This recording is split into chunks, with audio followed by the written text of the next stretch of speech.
میں شہداء میں اس کو شامل کیا جائے گا، اس کو شہید آخرت کہتے ہیں۔ تو جو طالب علم اپنے گھر سے نکلا اور اس کو موت آ گئی، سبحان اللہ، اس کا نام شہداء آخرت میں لکھا جائے گا۔ قرآن پاک نے گواہی دی کہ جو بندہ اللہ کے راستے میں جائے، وَمَن يَخْرُجْ مِن بَيْتِهِ مُهَاجِرًا إِلَى اللَّهِ وَرَسُولِهِ ثُمَّ يُدْرِكْهُ الْمَوْتُ فَقَدْ وَقَعَ أَجْرُهُ عَلَى اللَّهِ، اس کا اجر اللہ کے اوپر لازم پکا۔ ایک حدیث مبارکہ میں ابو سعید خدری رضی اللہ عنہ فرماتے ہیں کہ مومن کو علم سے سیری نہیں ہوتی یہاں تک کہ وہ جنت پہنچ جائے۔ ابن عباس رضی اللہ تعالیٰ نے روایت فرماتے ہیں کہ دو حریث ایسے ہیں کہ ان کی حرص کبھی ختم نہیں ہوتی۔ ایک دنیا کا حریث مرتے دم تک حرص رہتی ہے، اور ایک علم کا حریث کہ جتنا بھی علم حاصل کر لے اور علم حاصل کرنے کی تمنا اس کے دل میں باقی رہتی ہے۔ جبل بن قیس عنہ سے روایت ہے کہ ایک شخص مدینہ سے چلا اور دمشق پہنچا، سیریا پہنچا، اور ابو درداء رضی اللہ تعالیٰ عنہ سے کہنے لگا کہ حضرت میں آپ کی خدمت میں حاضر ہوا ہوں۔ انہوں نے پوچھا کیوں؟ کہنے لگا کہ علم حاصل کرنے کے لیے۔ ابو درداء نے فرمایا کہ میں نے نبی اسلام سے سنا ہے کہ جو شخص اپنے گھر سے علم حاصل کرنے کی نیت سے نکلتا ہے، فرشتے اپنے پر اس قدموں کے نیچے بچھاتے ہیں، مچھلیاں اس کے لیے مغفرت کی دعا کرتی ہیں، اور عالم کو عابد پر وہ فضیلت حاصل ہے جو بدر منیر کو ستاروں کے اوپر فضیلت حاصل ہے۔ ایک حدیث مبارکہ میں ہے کہ جو شخص احیاء اسلام کے لیے علم حاصل کرتے ہوئے مرا تو جنت میں اس کا درجہ انبیاء سے ایک درجہ نیچے ہوگا۔ چنانچہ ایک مرتبہ نبی علیہ السلام نے ارشاد فرمایا، نَضَّرَ اللَّهُ امْرَأً سَمِعَ مَقَالَتِي فَوَعَاهَا ثُمَّ ادَّعَاهَا كَمَا سَمِعَهَا، اللہ اس کے چہرے کو تر و تازہ رکھے جس نے میری بات کو سنا، اس کو یاد کیا، محفوظ کیا اور اسے لوگوں تک پہنچایا۔ اب دیکھو کہ یہ کتنی خوبصورت دعا ہے، اللہ اس کے چہرے کو تر و تازہ رکھے۔ ایک چہرہ تو تر و تازہ تب ہوگا جب جسمانی پریشانی بھی نہ ہو، روحانی بھی نہ ہو، دینی بھی نہ ہو، دنیاوی بھی نہ ہو، کوئی پریشانی نہ ہو، چہرہ تو تب تر و تازہ ہوگا نا۔ خوبصورت دعا دی نبی علیہ السلام نے، اللہ اس کے چہرے کو تر و تازہ۔ ایک حدیث پاک میں ہے کہ نبی اسلام نے فرمایا، این خلفائی، میرے خلفاء کہاں ہیں؟ تو قیل، پوچھا گیا کہ اے رسول اللہ صلی اللہ علیہ وسلم آپ کے خلفاء کون؟ فرمایا الذین یروون احادیثی، وہ جو میری احادیث کی روایت کریں گے وہ گویا میرے خلفاء ہیں۔ چنانچہ دین اسلام کا سب سے پہلا مدرسہ نبی علیہ السلام نے بنایا، مسجد نبی میں بنایا۔ مدرسہ ایک چبوترا بنا ہوا تھا بڑی اونچی سی جگہ، اس پر مہاجرین صحابہ سب کے سب بیٹھتے تھے اور نبی علیہ السلام سے دین سیکھتے تھے۔ تو یہ تاریخ اسلام کا سب سے پہلا اقامتی مدرسہ ہے۔ جو طلباء تھے وہ فقراء مہاجرین تھے، اپنا کچھ بھی نہیں سمجھتے تھے۔ ابو اللہ عنہ فرماتے ہیں کہ میں اتنا بھوکا تھا کہ ایک مرتبہ عشاء کے بعد میں مسجد نبی کے دروازے پر بیٹھا کہ کوئی تو آئے گا جو مجھے دیکھے گا اور گھر لے جائے گا کھلانے کے لیے۔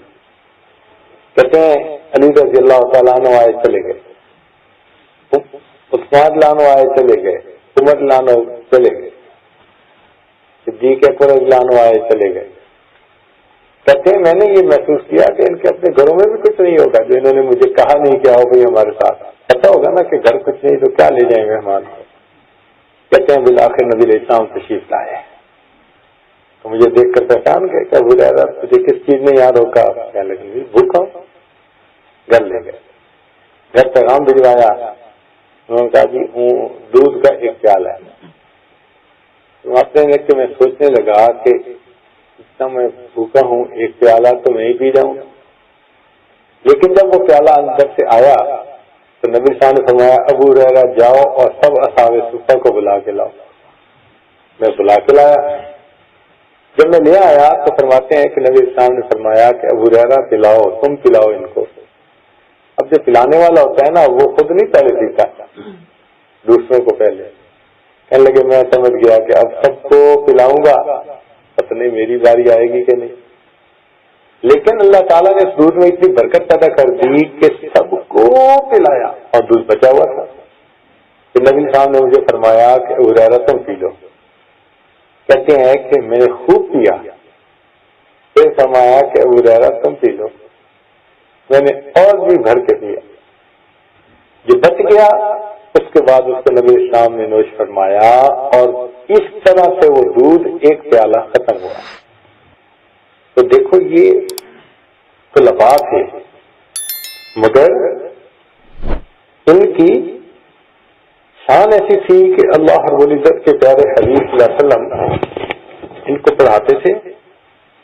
اور یہ دین اسلام کے اس مدرسے کے پہلے طلباء ہیں.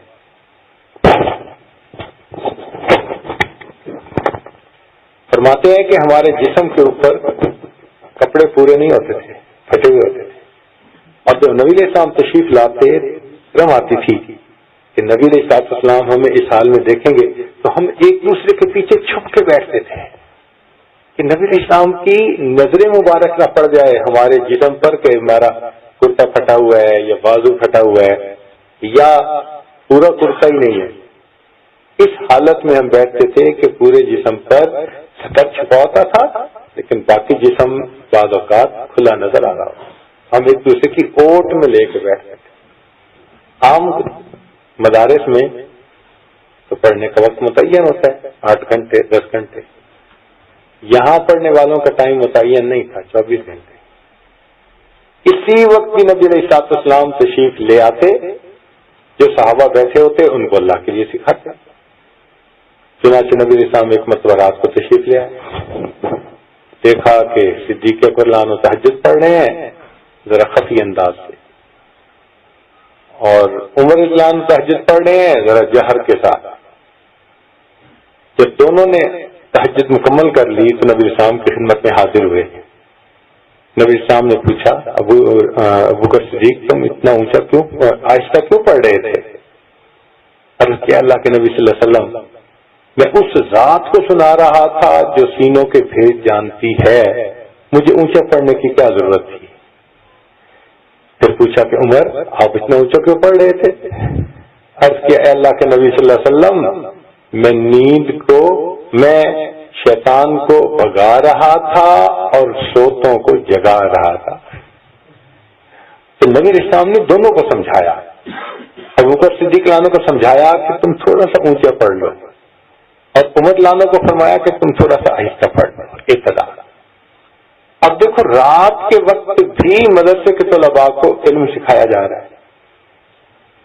تو اس لیے پڑھنے کا ٹائم صرف 8 گھنٹے نہیں تھا, دن رات. اس لیے نبی اسلام نے ایک مرتبہ صاحب صفہ کو دیکھا تو فرمایا کہ جس نہج پر تم ہو, جو لوگ اس نہج پر زندگی گزاریں گے تو وہ قیامت کے دن جب اللہ تعالیٰ کے حضور پہنچیں گے تو اللہ تعالیٰ ان لوگوں سے راضی ہو جائے گا. یہ مجمع اللہ کو کتنا پیارا تھا طلباء کا.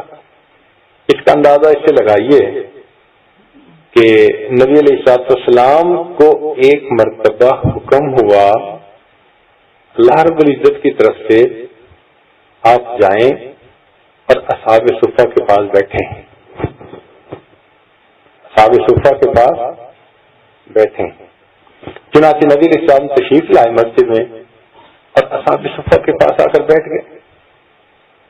اور پھر فرمایا کہ مجھے اللہ کی طرف سے حکم ہوا. صحابہ حیران. چنانچہ نبی علیہ الصلوۃ والسلام نے فرمایا کہ اللہ رب العزت کی طرف سے یہ آیتیں میرے اوپر آئیں، اتری ہیں. وہ آیتیں کیا تھیں؟ وَاصْبِرْ نَفْسَكَ، اپنے آپ کو صبر دے. وَاصْبِرْ نَفْسَكَ، اپنے آپ کو بٹھائیے. وَاصْبِرْ نَفْسَكَ، اپنے آپ کو نتھی رکھیے. مَعَ الَّذِينَ، ان لوگوں کے ساتھ، يَدْعُونَ رَبَّهُمْ بِالْغَدَاةِ وَالْعَشِيِّ يُرِيدُونَ وَجْهَهُ. دیکھا جس صبح شام اللہ کی رضا جوئی کے لیے اس کو یاد کرتے. اور آگے فرمایا وَلَا تَعْدُ عَيْنَاكَ عَنْهُمْ، آپ اپنی نگاہیں ان کے چہروں سے نہ ہٹائیے. سبحان اللہ، آپ اپنی نگاہیں ان کے چہروں سے نہ ہٹائیے. تريد زینت الحیات الدنیا. اللہ اکبر کبیرہ. تو اتنی اہمیت تو تھی نا کہ اللہ رب العزت کی طرف سے پیغام آیا. چنانچہ حدیث مبارکہ میں ہے کہ نبی علیہ السلام ایک مرتبہ تشریف لائے. اصحاب صفہ میں ابن کعب رضی اللہ عنہ تشریف فرما تھے. تو نبی علیہ السلام نے دیکھا تو کہا ابن کعب قرآن سناؤ. تو انہوں نے عرض کیا اللہ کے نبی صلی اللہ علیہ وسلم یہ قرآن آپ پر نازل ہوا، میں آپ کے سامنے سناؤں؟ تو میں ہاں میرا جی چاہ رہا ہے تم سناؤ. آپ نے ایسے انداز میں بات کی کہ ابن کعب لانو پہچان گئے کہ یہ اشارہ اوپر پہ ہوا ہے.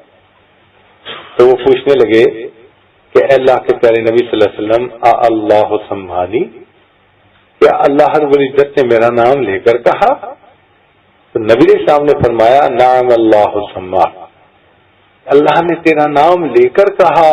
ابن کعب تم بھی قرآن پڑھو، میرے محبوب آپ بھی اس کا قرآن سنیں گے، میں پروردگار بھی اس کا قرآن. کیسے لوگ ہوں گے، کتنے اخلاص کا قرآن پڑھتے ہوں گے کہ عرش سے فرمائشیں آتی تھیں ان سے قرآن سننے کی. سبحان اللہ سبحان. یہ اصحاب صفہ ہیں. اور یہاں سے یہ سلسلہ آگے چلا. چنانچہ نبی علیہ السلام ایک مرتبہ تشریف فرما تھے تو آپ کے پاس سرداران قریش میں سے چند بندے آئے. تو نبی علیہ السلام نے ان کو دعوت دی دین کی طرف آنے کی. جب بندہ کسی ایسے اہم میٹنگ میں کام میں مشغول ہو تو اس کا جی چاہتا ہے کہ میں یکسوئی سے بات کروں. اسی دوران عبداللہ ابن مکتوم رضی اللہ تعالیٰ عنہ وہ نابینا تھے، وہ نبی علیہ السلام کی خدمت میں تشریف لے آئے. نبی علیہ السلام نے ان کو فوری جواب دینے کی بجائے تھوڑا ٹھہرایا، اور اس کی وجہ یہ تھی کہ ڈاکٹر کے پاس مریض ہوتے ہیں دو طرح کے. ایک ہوتے ہیں نزلہ زکام کے مریض اور ایک ہوتے ہیں کینسر کے مریض. تو جب کینسر کا مریض آ جائے نا تو نزلہ زکام والے کو تھوڑی دیر ٹھہرا لیا جاتا ہے. تو نزلہ زکام کیا کوئی بات نہیں، پہلے اس کو کرو جس کی موت آنے والی. بالکل نبی علیہ السلام کا بھی معاملہ یہی تھا کہ آپ نے سوچا کہ میں ان مشرکوں سے پہلے بات کر لوں، اور یہ تو کلمہ گو ہے، اپنا ہے، سوال پوچھنے آیا ہے تو سوال تو یہ پوچھتے ہی رہتا ہے. تو نبی علیہ السلام ان کی طرف متوجہ رہے. اتنی سی بات پر اللہ